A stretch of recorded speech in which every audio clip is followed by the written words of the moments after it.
Bos Molly, you duduk sini ke? Ya, makanan hari sedap lah. Financial you okey tak? Boleh pinjam saya 3,000. Lepas 3 hari, saya bayar balik lah. Baik. Baiklah, Bos Molly. Bila you pinjam, boleh transfer bagi saya. Baik. Bos Molly, kalau boleh, you transfer saya sekarang boleh tak? Boleh? Transfer lah. Baik. Kalau boleh kan, you transfer saya sekarang boleh tak? Saya nak guna duit ini. Baik. Transfer ya? Baik.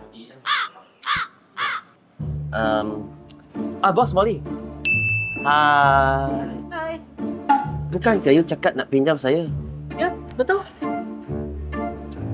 Kalau macam tu, you transfer lah sekarang. Baik. Awak nak pinjam ke tak? Mari transfer sekarang lah. Boleh? Transfer lah. Baik. Kau ni sakit ke? Atau otak sudah masuk air? Saya suruh awak. Marah saya. Saya tak siap saja nak pinjam kat awak. Tapi awak marah saya. Sekarang saya tak nak pinjam. Syukur hati kau lah kalau tak nak pinjam. Kelvin, pinjam saya duit boleh? Tak ada duit, tak ada duit. Tak ada duit.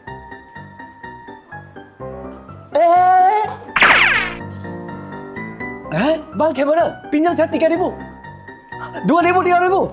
Bulan depan saya bayar.